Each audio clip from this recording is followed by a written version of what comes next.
Verga, pónganse de acuerdo. Como apoyo a María Corina y siempre la he defendido, entonces me paga María Corina, me paga Vladimir Petit, me paga Ledesma. Pero cuando hago una crítica sobre gente de su equipo que está haciendo cosas indebidas, cosas imprudentes que perjudican a María Corina, entonces estoy dividiendo y me está pagando el chavismo. No, señores, lo que pasa es que yo tengo personalidad propia.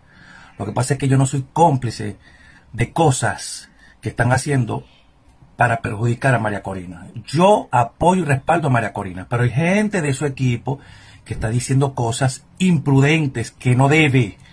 Y eso lo voy a denunciar porque hay que cuidarla. Si ustedes son sordos y ciegos, ese es su problema. Entonces, si apoyo a María Corina, me paga María Corina. Y si critico a parte de su equipo, entonces me está pagando el chavismo. No joda, chicos, vayan a mamar. ¿Son ciegos o qué? ¿O son retrasados?